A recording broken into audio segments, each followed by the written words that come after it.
எல்லாருக்கும் வணக்கம். கதை பொம்மா வித் ஆர்ஜி. நம்மளோட சேனலில் habits of highly effective people புக்கை 20 நிமிஷமாக ஒரு பாட்டாக நம்ம படிச்சிட்ருக்கோம். வாங்க இன்றைக்கி மேற்கொண்டு படிக்க ஸ்டார்ட் பண்ணலாம். ஆனால் ஒரு முழு வாரத்தையும் ஒழுங்கமைப்பது தான் அடிப்படை உந்துதலை கொடுக்கிறது. வாராந்திர அடிப்படையில் ஒழுங்கமைத்து தினசரி திட்டமிடுதலை விட அதிக சமநிலையையும் ஒரு விரிவான கண்ணோட்டத்தையும் கொடுக்கிறது. வாரம் என்பது ஒரு தனியான முழுமையான கால அளவு என்பதை அனைத்து கலாச்சாரங்களும் ஏற்றுக்கொண்டுள்ளது போல தோன்றுகிறது. வியாபாரங்கள், கல்வி நிறுவனங்கள் மற்றும் சமுதாயத்தின் பல்வேறு அம்சங்களும் வாரத்தின் அடிப்படையில் இயங்குகின்றன. முதலீட்டின் மீது கவனம் செலுத்துவதற்கு குறிப்பிட்ட சில நாட்களையும் அது ஒதுக்குகிறது. யூத கிறிஸ்தவ நெறிமுறைகள் மக்கள் தங்களை உயர்த்தி கொள்வதற்கான வாரத்தில் ஒரு நாளை ஒதுக்கியுள்ளன. பெரும்பாலான மக்கள் வாரங்களின் அடிப்படையில் சிந்திக்கின்றனர். ஆனால் மூன்றாவது தலைமுறையின் பெரும்பாலான திட்டமிடுதல் கருவிகள் தினசரி திட்டமிடுதல் மீது கவனம் செலுத்துகின்றன. உங்களுடைய நடவடிக்கைகளை முன்னுரிமைப்படுத்துவதற்கு அவை உங்களுக்கு உதவக்கூடும் எனும் போதிலும் உங்களுடைய நெருக்கடிகளையும் மும்முரமான வேலைகளையும் ஒழுங்கமைக்கவே அடிப்படையில் அவை உங்களுக்கு உதவும். உங்களுடைய அட்டவணையில் உள்ளவற்றை முன்னுரிமைப்படுத்தாமல் உங்களுடைய முன்னுரிமைகளை திட்டமிட்டு அட்டவணைப்படுத்துவது தான் இங்கு முக்கியம். வாராந்திர அடிப்படையில் தான் இதை சிறப்பாக செய்ய முடியும். ஒரு மக்கள் பரிமாணம். கால அட்டவணைகள் மட்டுமின்றி மக்களை கையாளுகின்ற ஒரு கருவியும் உங்களுக்கு தேவை. நேரத்தை கையாளும் போது செயல்திறனின் அடிப்படையில் நீங்கள் சிந்திக்கிறீர்கள். கொள்கையை மையமாக கொண்டு செயல்படும் ஒருவர் மக்களை கையாளும் போது திறமையின் அடிப்படையில் சிந்திக்கிறார். கொள்கையை மையமாக கொண்ட இரண்டாவது கால் சதுர பகுதி வாழ்க்கைக்கு மக்களை முன்னுரிமைப்படுத்தி கால அட்டவணைகளை பின்னுக்கு தள்ளுவது அவசியமாகிறது. உங்களுடைய கருவிகள் அந்த விளிம்பத்தை பிரதிபலிக்க வேண்டும். நீங்கள் ஒரு கால அட்டவணையை பின்பற்றாமல் போகும்போது அக்கருவி உங்களிடம் குற்ற உணர்வை ஏற்படுத்துவதற்கு பதிலாக நீங்கள் அந்த அட்டவணையை நடைமுறையில் செயல்படுத்துவதற்கு உங்களுக்கு அது உதவ வேண்டும். வளைந்து கொடுத்து செல்லுதல். உங்களுடைய திட்டமிடும் கருவி உங்களுடைய சேவகனாக இருக்க வேண்டுமே அன்றி உங்களுடைய முதலாளியாக இருக்கக்கூடாது. அது உங்களுக்காக வேலை செய்ய வேண்டும் என்பதால் அது உங்கள் பாணிக்கும் தேவைகளுக்கும் குறிப்பிட்ட வழிகளுக்கும் ஏற்றாற்போல வடிவமைக்கப்பட வேண்டும். எளிதாக உடன் எடுத்து செல்லப்படக்கூடியதாக இருத்தல். உங்கள் கருவி எளிதாக உடன் எடுத்து செல்லப்படக்கூடியதாக இருக்க வேண்டும். ஏனெனில் பெரும்பாலான நேரங்களில் நீங்கள் அதை உங்களுடன் எடுத்து செல்ல வேண்டியிருக்கும். பேருந்தில் பயணம் செய்யும் போது உங்களுடைய குறிக்கோள் வாசகத்தை நீங்கள் பரிசீலனை செய்து பார்க்க விரும்பக்கூடும். உங்களுக்கு கிடைத்திருக்கும் ஒரு புதிய வாய்ப்பு எவ்வளவு தூரம் மதிப்பு வாய்ந்தது என்பதை நீங்கள் ஏற்கனவே திட்டமிட்டு வைத்துள்ள ஏதோ ஒன்றுடன் அளவிட்டு பார்க்க விரும்பக்கூடும். உங்களுடைய கருவியை எல்லா இடங்களுக்கும் உங்களால் எடுத்து செல்ல முடிந்தால் முக்கியமான தகவல்களும் விஷயங்களும் எப்போதும் உங்கள் கை கெட்டும் தூரத்தில் இருக்கும். இரண்டாவது கால் சதுர பகுதி ஆற்றல் மிக்க சுய நிர்வாகத்திற்கான மையமாக இருப்பதால் உங்களை இரண்டாவது கால் சதுர பகுதிக்குள் இட்டுச் செல்கின்ற ஒரு கருவி உங்களுக்கு தேவை. நான்காவது தலைமுறை கோட்பாட்டை நான் பயன்படுத்தி வந்தது மேற்கூறப்பட்ட அளவீடுகளுக்கு ஏற்றாற்போல குறிப்பாக வடிவமைக்கப்பட்ட ஒரு கருவி உருவாவதற்கு வழிவகுத்துள்ளது. இரண்டாவது கால் சதுர பகுதியின் சுய மேலாளராக ஆதல். நான் இங்கு உங்களுக்கு கொள்கைகளை கற்றுக் கொடுக்கத்தான் முயற்சி செய்து கொண்டிருக்கிறேனே அன்றி வழக்கங்களை அல்ல. எனும் போதிலும் கொள்கைகளை மையமாக கொண்ட இரண்டாவது கால் சதுர பகுதியை அடிப்படையாக கொண்டு நீங்கள் ஒரு வாரத்தை ஒழுங்குபடுத்தி உண்மையிலேயே அதை அனுபவபூர்வமாக உணர்ந்தால் நான்காவது தலைமுறையின் கொள்கைகளையும் சக்தியூட்டும் இயல்பையும் உங்களால் சிறப்பாக புரிந்து கொள்ள முடியும் என்று நான் நம்புகிறேன். இரண்டாவது கால் சதுர பகுதியை ஒழுங்கமைப்பது 4 முக்கிய நடவடிக்கைகளை உள்ளடக்கியது. பாத்திரங்களை அடையாளம் கண்டு கொள்ளுதல். உங்களுடைய முக்கிய பாத்திரங்களை எழுதி கொள்ளுவது உங்களுடைய முதல் வேலை. உங்கள் வாழ்வில் நீங்கள் வகிக்கின்ற பல பாத்திரங்கள் குறித்து உண்மையிலேயே நீங்கள் சிந்தித்திருக்கவில்லை என்றால் உங்கள் மனதில் உடனடியாக தோன்றுவதை எழுதி கொள்ளுங்கள். ஒரு தனி நபர் என்ற பாத்திரத்தை நீங்கள் வகிக்கிறீர்கள். ஒரு குடும்ப உறுப்பினர் என்ற முறையில் 1 அல்லது அதற்கு மேற்பட்ட பாத்திரங்களை நீங்கள் பட்டியலிட விரும்பக்கூடும். ஒரு கணவன் அல்லது மனைவி, தந்தை அல்லது தாய், மகன் அல்லது மகள், தாத்தா மற்றும் பாட்டிகள் வழியாக வரும் ஒரு உறவு, அத்தைகள், மாமாக்கள். உங்களுடைய அலுவலகத்தில் நீங்கள் வகிக்கும் பல்வேறு பாத்திரங்களையும் நீங்கள் பட்டியலிட விரும்பக்கூடும். எந்த பகுதியில் நீங்கள் உங்கள் நேரத்தையும் ஆற்றலையும் முதலீடு செய்ய விரும்புகிறீர்கள் என்பதை நீங்கள் சுட்டிக்காட்டலாம். உங்கள் சமூகத்திலும் நீங்கள் பல பாத்திரங்களை வகிக்கக்கூடும். உங்கள் வாழ்நாள் முழுவதும் நீங்கள் எந்தெந்த பாத்திரங்களை வகிப்பீர்கள் என்று இப்போது நீங்கள் யோசிக்க வேண்டியதில்லை. ஒரே ஒரு வாரத்தை மட்டும் கருத்தில் கொண்டு அந்த 7 நாட்களும் நீங்கள் எந்தெந்த பகுதிகளில் உங்கள் நேரத்தை செலவிட திட்டமிட்டு இருக்கிறீர்கள் என்பதை மட்டும் எழுதி கொள்ளுங்கள். மக்கள் தங்களுடைய பல்வேறு பாத்திரங்களை பார்க்கும் விதத்திற்கான 2 எடுத்துக்காட்டுகளை இங்கே நான் கொடுத்துள்ளேன். 1 தனிநபர், 2 வாழ்க்கை துணைவர் அல்லது பெற்றோர், 3 மேலாளர் புதிய பொருட்கள், 4 மேலாளர் ஆய்வு, 5 மேலாளர் ஊழியர் மேம்பாடு, 6 மேலாளர் நிர்வாகம், 7 யுனைடெட் வே நிறுவனத் தலைவர். 1 தனிப்பட்ட வளர்ச்சி, 2 வாழ்க்கை துணைவர், 3 பெற்றோர், வீடு மனை வாங்குதல் விற்றல் விற்பனையாளர், 5 சமூக சேவை, 6 சிம்பொனி குழு உறுப்பினர். இலக்குகளை தேர்ந்தெடுத்தல். அடுத்த 7 நாட்களில் ஒவ்வொரு பாத்திரத்திலும் நீங்கள் சாதிக்க வேண்டிய ஓரிரு முக்கியமான விளைவுகளை பற்றி சிந்திப்பது நீங்கள் மேற்கொள்ள வேண்டிய அடுத்த நடவடிக்கையாகும். தனிநபர். சொந்த குறிக்கோள் வாசகத்தின் முதல் பிரதி, பயிலரங்கில் கலந்து கொள்ள பதிவு செய்வது, மருத்துவமனைக்கு சென்று பிராங்கை சந்திப்பது. பெற்றோர் அல்லது வாழ்க்கை துணைவர். சிம்பொனி டிக்கெட்டுகளை உறுதி செய்வது, டிம்மின் டென்னிஸ் வகுப்பு, சாராவின் சைக்கிள். மேலாளர் புதிய பொருட்கள். சந்தை விவரங்களை பரிசோதிப்பது, உதவியாளர்களுக்கு பதவிக்கு நேர்காணல் செய்வது, நுகர்வோர் கணக்கெடுப்பை ஆய்வு செய்வது. மேலாளர் ஆய்வு. சமீபத்திய பரிசோதனை முடிவுகளை ஆய்வு செய்வது, இணைப்பு பிரச்சனை குறித்து செயல்படுவது, கென் மற்றும் பீட்டரை சந்திப்பது. மேலாளர் ஊழியர் மேம்பாடு. ஜானியுடன் வேலைத்திறன் பரிசீலனை மேற்கொள்வது, சாமுவேல்ஸை சந்திப்பது. மேலாளர் நிர்வாகம். மாத இறுதி அறிக்கைகள், ஊதிய மறுபரிசீலனை அறிக்கை. யுனைடெட் வே நிறுவனத் தலைவர். நிகழ்ச்சி நிரலை தயாரிப்பது, காங்கிலினுடன் மக்கள் தொடர்பு குறித்த சந்திப்பில் ஈடுபடுவது, அடுத்த வருடத்திற்கான திட்டத்தை துவங்குவது. இதில் குறைந்தபட்சம் சில இலக்குகளாவது 2வது கால் சதுர பகுதி நடவடிக்கைகளை பிரதிபலிக்க வேண்டும். இந்த வாராந்திர இலக்குகள் உங்களுடைய குறிக்கோள் வாசகத்துடன் தொடர்புடைய உங்களுடைய நீண்டகால இலக்குகளோடு சம்பந்தப்பட்டிருக்கும். நீங்கள் உங்களுடைய குறிக்கோள் வாசகத்தை இன்னும் எழுதியிருக்காவிட்டால் கூட உங்களுடைய ஒவ்வொரு பாத்திரத்தையும் கருத்தில் கொள்ளும்போது அவை எவை முக்கியம் என்பது பற்றிய யோசனையும் அவை ஒவ்வொன்றுக்கும் ஓரிரு இலக்குகளும் உங்களுக்கு தோன்றும். கால அட்டவணைப்படுத்துதல். உங்களுடைய இலக்குகளை மனத்தில் வைத்து இனிவரும் வாரத்தை நீங்கள் பார்க்கலாம். அவற்றை அடைவதற்கான கால அட்டவணையை நீங்கள் தயாரிக்கலாம். எடுத்துக்காட்டாக, உங்களுடைய குறிக்கோள் வாசகத்தின் முதல் பிரதியை உருவாக்குவது உங்களுடைய இலக்காக இருந்தால் அதை செய்வதற்கு ஒரு ஞாயிற்றுக்கிழமை அன்று 2 மணி நேரத்தை ஒதுக்கிக் கொள்ளுங்கள். உங்கள் வாரத்தை ஒழுங்கமைத்து கொள்வது உட்பட உங்களை உயர்த்தி கொள்ளும் நடவடிக்கைகளை திட்டமிடுவதற்கு சிறந்த நாள் ஞாயிற்றுக்கிழமை தான். உங்களை ஆசுவாசப்படுத்தி கொண்டு உத்வேகம் பெற்று கொள்கைகள் மற்றும் விளிமியங்களின் கண்ணோட்டத்தில் உங்கள் வாழ்க்கையை பார்ப்பதற்கான ஒரு நல்ல நேரம். உடற்பயிற்சியின் மூலம் ஒரு திடகாத்திரமான உடலை உருவாக்குவது உங்கள் இலக்காக இருந்தால் தினமும் 1 மணி நேரம் என்ற கணக்கில் வாரத்தில் 3 அல்லது 4 நாட்களை அதற்காக நீங்கள் ஒதுக்க விரும்பக்கூடும். அல்லது அந்த இலக்கை அடைவதற்காக தினமும் 1 மணி நேரத்தை நீங்கள் பிரத்யேகமாக அதற்கு ஒதுக்க விரும்பக்கூடும். சில இலக்குகளை உங்கள் வேலை நேரத்திலும் வேறு சில இலக்குகளை சனிக்கிழமைகளில் உங்கள் குழந்தைகளோடு வீட்டில் இருக்கும்போது மட்டுமே உங்களால் அடைய முடியக்கூடும். அன்றைய தினத்தை ஒழுங்கமைப்பதற்கு பதிலாக ஒரு வாரத்தை ஒழுங்கமைப்பதில் உள்ள சில அனுகூலங்களை உங்களால் பார்க்க முடிகிறதா? நீங்கள் உங்களுடைய பல்வேறு பாத்திரங்களை தெரிந்து கொண்டு அவற்றுக்கு இலக்குகளை அமைத்து கொண்டதும் ஒவ்வொரு இலக்கிற்கும் அந்த வாரத்தில் ஒரு குறிப்பிட்ட நாளில் ஒரு குறிப்பிட்ட நேரத்தை ஒதுக்கிக் கொள்ளுங்கள். உங்கள் இலக்குகளுக்கு முன்னுரிமை கொடுங்கள். உங்களுடைய வருடாந்திர அல்லது மாதாந்திர கால அட்டவணைகளை பரிசீலித்து பார்த்து நீங்கள் முன்கூட்டியே திட்டமிட்டு வைத்துள்ள நடவடிக்கைகள் உங்களுடைய தற்போதைய இலக்குகளுடன் ஒப்பிடப்படும் போது எவ்வளவு முக்கியத்துவம் வாய்ந்தவை என்பதை மதிப்பீடு செய்து முக்கியமானவையாக நீங்கள் கருதும் நடவடிக்கைகளை அப்படியே வைத்துக்கொண்டு மற்றவற்றை மீண்டும் அட்டவணைப்படுத்துங்கள் அல்லது ரத்து செய்து விடுங்கள்.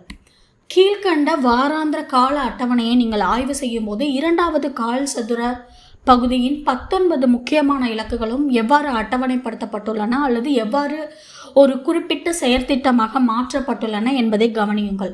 அதோடு ரம்பத்தை கூர்த்தீட்டுங்கள் என்று எழுதப்பட்டுள்ள கட்டத்தை பாருங்கள். 7வது பழக்கத்தில் விவரிக்கப்படவிருக்கின்ற 4 மனித பரிமாணங்கள் ஒவ்வொன்றிலும் 2வது கால் சதுர பகுதியின் இன்றியமையாத புதுப்பித்தல் நடவடிக்கைகளை திட்டமிடுவதற்கு ஒரு இடம் வழங்கப்பட்டுள்ளது. வாராந்திர கால அட்டவணை. வாரம் ஞாயிறு. பாத்திரங்கள், இலக்குகள், வாராந்திர முன்னுரிமைகள், இன்றைய முன்னுரிமைகள். தனிநபர், சொந்த குறிக்கோள், வாசகத்தின் முதல் பிரதி, பயிலரங்கில் கலந்து கொள்ள பதிவு செய்வது, மருத்துவமனைக்கு சென்று பிராங்கை சந்திப்பது, பெற்றோர் வாழ்க்கை துணைவர், சிம்பொனி டிக்கெட்டுகளை உறுதி செய்வது, டிம்மின் டென்னிஸ் வகுப்பு, சாராவின் சைக்கிள். மேலாளர், புதிய பொருட்கள், சந்தை நிலவரங்களை பரிசோதிப்பது, உதவியாளர்கள் பதவிக்கு நேர்காணல் செய்வது, நுகர்வோர் கணக்கெடுப்பை ஆய்வு செய்வது. மேலாளர் ஆய்வு, சமீபத்திய பரிசோதனை முடிவுகளை ஆய்வு செய்வது, இணைப்பு பிரச்சனைகள் குறித்து செயல்படுவது, கென் மற்றும் பீட்டரை சந்திப்பது. மேலாளர் ஊழியர் மேம்பாடு, ஜானியுடன் வேலைத்திறன் பரிசீலனை மேற்கொள்வது, சாமுவேல்ஸை சந்திப்பது. மேலாளர் நிர்வாகம், மாத இறுதி அறிக்கை, ஊதிய மறுபரிசீலனை அறிக்கை. யுனைடெட் வே நிறுவன தலைவர், நிகழ்ச்சி நிரலை தயாரிப்பது, காங்கிரசுடன் மக்கள் தொடர்பு குறித்த சந்திப்பில் ஈடுபடுவது, அடுத்த வருடத்திற்கான திட்டத்தை துவங்குவது. ரம்பத்தை கூர்த்தீட்டுங்கள், உடல் ரீதியானவை, உள ரீதியானவை, ஆன்மீக ரீதியானவை, சமூக மற்றும் உணர்ச்சி ரீதியானவை. 19 முக்கியமான இலக்குகளுக்கு உங்களுடைய வாராந்திர அட்டவணையில் இடம் ஒதுக்கிய பிறகும் கூட அந்த அட்டவணையில் நீங்கள் திட்டமிடுவதற்கு எவ்வளவு இடம் இருக்கிறது என்பதை பாருங்கள்.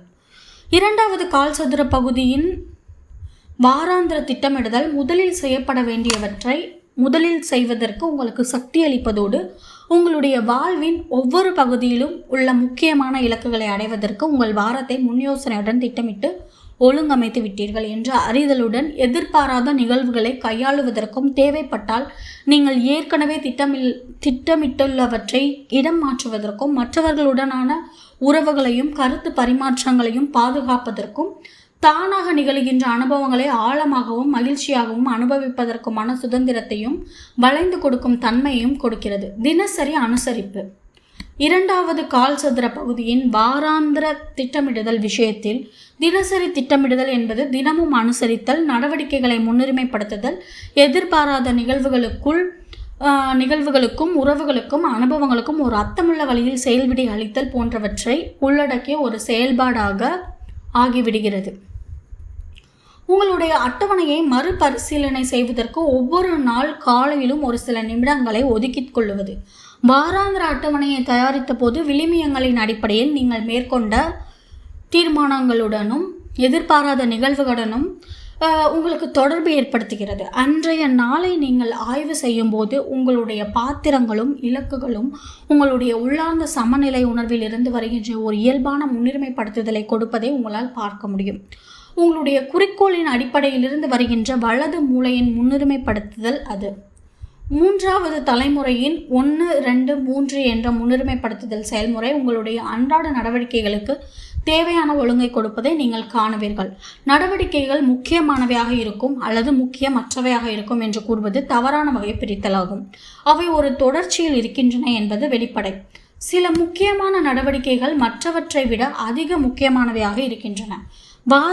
வாராந்திர ஒழுங்கமைத்தல் என்ற அடிப்படையில் பார்த்தால் 3வது தலைமுறை முன்னுரைப்படுத்துதல் அன்றாட கவனக்குவிப்பிற்கு ஒரு ஒழுங்கை கொடுக்கிறது. நடவடிக்கைகள் உங்களுடைய தனிப்பட்ட குறிக்கோளுடன் எவ்வாறு தொடர்பு கொண்டுள்ளன, அவை உங்களுடைய வாழ்வின் சமநிலைக்குள் எவ்வாறு பொருந்துகின்றன என்பதை தெரிந்து கொள்வதற்கு முன்பாகவே அவற்றை முன்னுரிமைப்படுத்த முயற்சிப்பது அவ்வளவாக பலனளிக்காது. உங்களுக்கு விருப்பம் இல்லாத அல்லது நீங்கள் செய்ய வேண்டிய தேவையே இல்லாத விஷயங்களை நீங்கள் முன்னுரிமைப்படுத்தி கொள்ளக்கூடும்.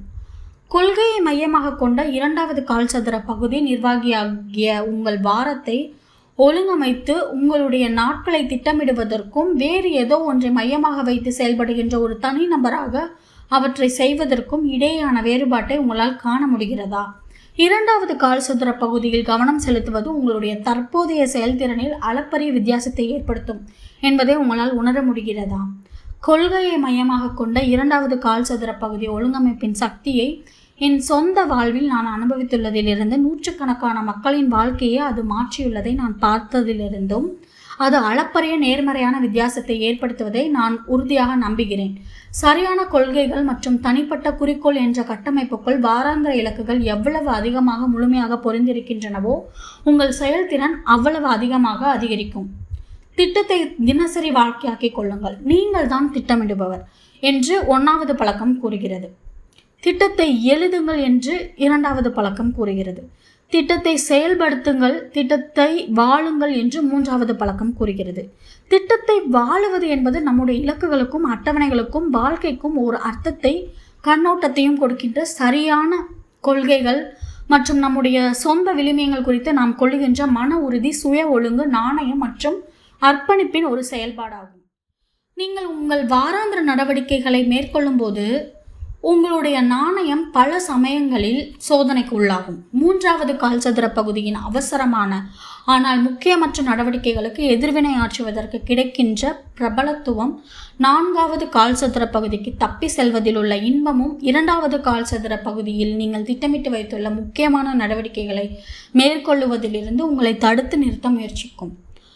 நீங்கள் உங்களுடைய மன உறுதியை பயன்படுத்தி உண்மையிலேயே முக்கியமான விஷயங்களுக்கு நாணயமாக நடந்து கொள்வதற்கு உங்களுக்கு சக்தி அளிப்பதற்காக உங்களுடைய கொள்கை மையம், சுய விழிப்புணர்வு, மனசாட்சி ஆகியவற்றால் உயர்ந்த அளவு உள்ளார்ந்த பாதுகாப்பையும் வழிகாட்டுதலையும் அறிவையும் உங்களுக்கு கொடுக்க முடியும். ஆனால் நீங்கள் அனைத்தும் அறிந்தவர் அல்ல என்பதால் எது உண்மையிலேயே முக்கியம் என்பதை எல்லா நேரங்களிலும் உங்களால் அறிந்திருக்க முடியாது. நீங்கள் உங்கள் வாரத்தை எவ்வளவு எச்சரிக்கையாக ஒழுங்கமைத்தாலும் கொள்கையை மையமாக கொண்டவர் என்ற முறையில் ஓர் உயர்ந்த விழுமியத்திற்கு முன்னுரிமை கொடுத்து உங்களுடைய கால அட்டவணையை பின்னுக்கு தள்ள வேண்டிய சில நேரங்களை நீங்கள் எதிர்கொள்ள வேண்டியிருக்கும். நீங்கள் கொள்கையை மையமாக கொண்டவர் என்பதால் உள்ளார்ந்த அமைதியுடன் உங்களால் அதை செய்ய முடியும். ஒரு காலகட்டத்தில் என்னுடைய மகன்களில் ஒருவன் தன்னுடைய வேலைகளை திட்டமிட்டு அட்டவணைப்படுத்துவதிலும் தன்னுடைய செயல்திறனை மேம்படுத்துவதிலும் மிக தீவிரமாக ஈடுபட்டிருந்தான். ஒரு நாள் மூச்சு விடுவதற்கு கூட நேரமில்லாத அளவுக்கு ஏகப்பட்ட வேலைகள் அவனுடைய அட்டவணையில் இடம்பெற்றிருந்தன. புத்தகங்கள் வாங்குவது, காரை கழுவுவது, தன்னுடைய காதலி கேரளுடனான உறவை முறித்து கொள்வது ஆகியவை அதில் அடங்கியிருந்தன. எல்லாம் அவனுடைய திட்டப்படி நடந்து கொண்டிருந்தது. கேரளின் விஷயம் அதை புரட்டி போட்டது. கேரளை அவன் நீண்ட காலமாக காதலித்து வந்திருந்தான். இறுதியில் இந்த உறவு தொடர்வது சரிப்பட்டு வராது என்ற முடிவுக்கு அவன் வந்தான். எனவே அவளை தொலைபேசியில் அழைத்து அவளிடம் இதை கூறுவதற்கு அவன் 15 நிமிடங்களை ஒதுக்கியிருந்தான். அதன்படி அவளை தொலைபேசியில் அழைத்து விஷயத்தை தெரிவித்தான். அச்செய்தி கேரளுக்கு பெரும் அதிர்ச்சியை ஏற்படுத்தியது.